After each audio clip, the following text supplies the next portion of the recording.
So, are you looking at one of your main rooms you live in? It could be your family room or den, and thinking, wow, it looks so dingy, tired, dark, crowded. Is it time for a little remake? Well, in today's video, this month is about remaking, rebirth, the whole thing. And I want to give you my 5 tips to freshen up, to remake, to redo a room that costs very little money or nothing at all. Hi, I'm Bonnie Overman. I want to thank you for joining me today. I hope my channel will inspire you to lead a more productive, creative, and stylish life at any age, always on a budget. And in case you're wondering, I'll be 70 years old this year. And why do I say it? Because if I can do it, you can do it too, at any age. I want to thank my wonderful subscribers for watching my videos and commenting and supporting my channel. I just appreciate every one of you. Thank you so much. And if you haven't subscribed yet, consider doing so you don't miss any of my DIY, decorating, lifestyle, and shopping haul videos. And don't forget to hit the bell for notification. Okay, you guys, I'm going to try to make this as short as I can, but I have 5 tips. The first tip I want you to do is I want you to decide on a room that you want to refresh. It's tired, it's old, there's too much stuff in it. And I want you to delegate an area, either a large dining room table or a folding 6-foot long table, to empty the things out, the accessories, the pillows, the books on the shelves, the stuff on the mantle, the coffee tables. Get out as much stuff as you can get out, even lamps and artwork if you want to. Things you can easily carry, not your couch or entertainment center or stuff like that, but most of the accessories and just everything in the room. So you can really see the room as it is. We get so used to seeing it with all the stuff in it, so to say. So do that first. Number 2 is I want you now to come in and clean the room. Now, a good way to clean a room is to always work from the top down, one when you enter the room, and go around the room. So don't just come in and start working on one table. That's what I used to do. And then, oh my gosh, I have to dust up there. Then the table gets dusty again. So make sure you're working around the room, top to bottom. We're going to do the walls. We're going to do the surfaces, the windows, any heavy mirrors or glass we're going to do, down to the baseboards and the floor. So everything's going to be really, really clean.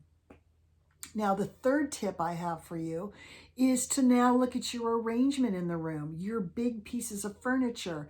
If you are lucky to have a fireplace, usually across from the fireplace is where you put your main seating piece, or across from a big entertainment center. Whatever your focal point is in the room, that's usually where your main seating area is around.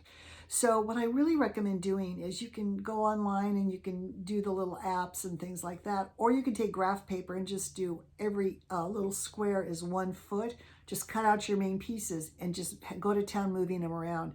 And if you have to move the big pieces, you can get those glider things that you put under the legs, and then they move pretty easy. But make sure your room is arranged properly for what you want to use it for, which is usually, socializing as a family or having people over. So you have your main seating area. You're going to have a nice sized coffee table and chairs within talking distance. So see if you need to change that up a little bit. I have 3 walls. There's no other way to go. I have all windows on one wall, fireplace on one wall, couch on one wall, so I'm pretty much set.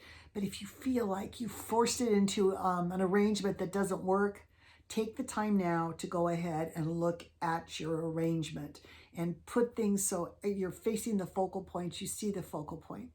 Okay, so that's number 3. Number 4 is to look at 2 really important things that can make your room look so tired and dark and dingy.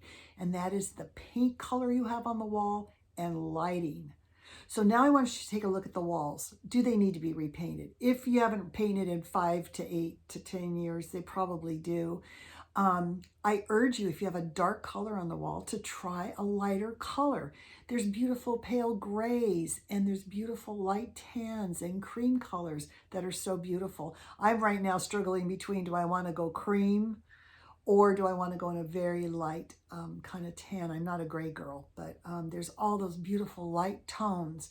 And again, if you need to, get a little sample, paint part of the wall, and then make sure that's the color you want. And when you do repaint, by the way, this is a perfect time. You have everything moved out of the room, move your big pieces in the center, cover it, cover the floors, and you're good to go. And make it a priority for the next weekend to get the room painted. After you paint, get some little jars and just put some paint, label which room it is, what color it is, and then put them somewhere you can easily access them and not forget where they are. Under your sink or low down in the pantry or locked away somewhere so kids can't get at them, but just make sure you have touch-up paint. I think it's really important. And then lighting. Make sure there's points of light all different places in your room. Use dimmers if you need to use them. I have two really dark corners in my room, and I have big palm trees that are in these big African baskets, but I put those little can lights or spotlights behind them, and every night they glow and just add such warmth to the room and actually make the room look bigger, because no longer do I have a dark corner. It's lit and it's really makes your display look beautiful. So I'm a big believer in those. You can also plug them all in so you can use remote controls on those, which works really, really good. So make sure you have enough light, floor lamps, table lamps. Just make sure your room is lit, you have nice light coming in from outside, etc. Now, once you do all of this, your room should be looking pretty fresh. Now, don't bring all the old dusty stuff back in. Clean everything you're going to bring in. Now, I have a couple tips for bookcases. So bookcases, if you're going to put books in them, I would recommend very little books and put some beautiful accessories you want to highlight.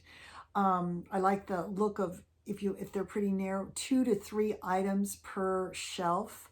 You don't have to fill the whole thing up. And I like a zigzag pattern. So the books might be on this side, the next shelf, they're on the opposite side. You can put little pictures, you can put a sculpture, you can do coral or shell pieces. You can do a photograph or a painting or something like that.